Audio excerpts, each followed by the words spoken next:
Hello, good afternoon. My name is Godwin Osademe. I'm speaking with you on the topic titled, You May Be Frustrated, But You Don't Know.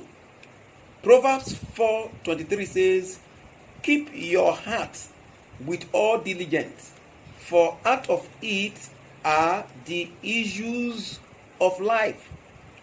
Frustration comes from the heart.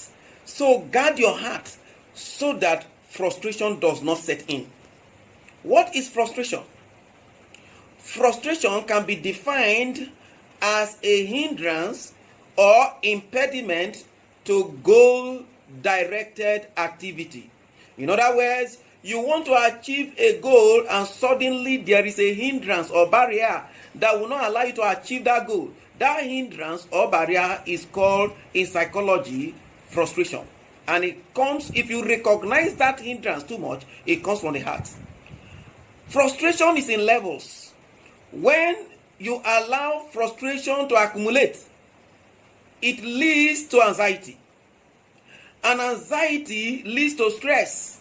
And stress leads to abnormal behavior. So you must guard your heart so that you don't allow frustration to lead to anxiety, to lead to stress, and then you begin to behave abnormally by isolating yourself, or begin to run away from people, or begin to be too aggressive. So how do I know that I am not frustrated? I'm going to give very few. Number one, you see frustration as a normal way of life, which is inevitable. When God created the world, He allowed frustration to be there so that we find a way to cope with it. It is a normal way of life. It is inevitable. We can't avoid it. Number two, you must adjust to frustration. In other words, whenever you meet hindrance, you find a way to cope with it and then overcome that hindrance. Number three, you are not frustrated when you see a system and you find a way to assist that system than to bring it down. Number four, you accept reality. What is reality? You lost someone dear to you. The reality is that he is dead and you need to move on. A lady or man wanted to marry you. The reality is that he didn't accept.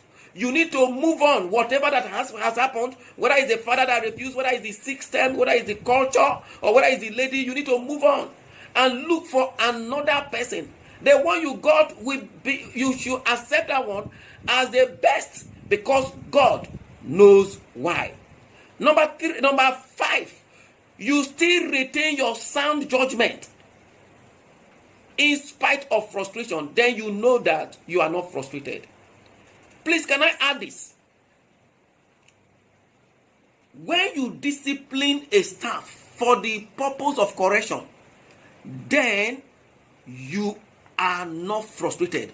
But when a staff offends you and you destroy him and sack him and you leave him worse than when you employed him, or when you started being his pastor or her pastor, then you are frustrated. Then how do you know that you are frustrated?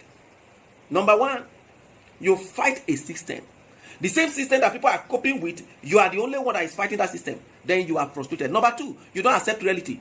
When you are frustrated, anything that frustrates you, you want to take them out of the way. If it's a human being, you want to kill him. If it is a system, you want to bring it down. If it is a church, you want to bring it down. You begin to call names, call your manager name, then you are frustrated. Number three, evidence to show that you are frustrated is that you don't take responsibility.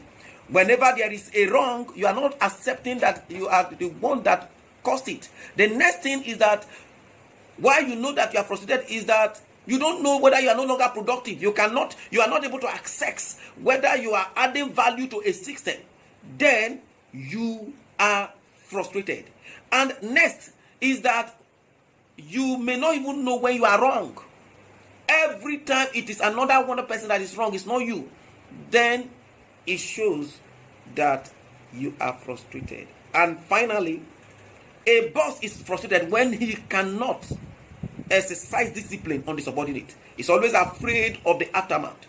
He's frustrated. He's feeling inferior. He's frustrated. He cannot cope with anxiety. So he's trying to downplay it. So how do you therefore cope with frustration? Look at the first point and those who can cope with frustration and follow those points. The counsel, therefore, is guard your heart with all diligence, because out of it are the issues of life. Proverbs 4:23.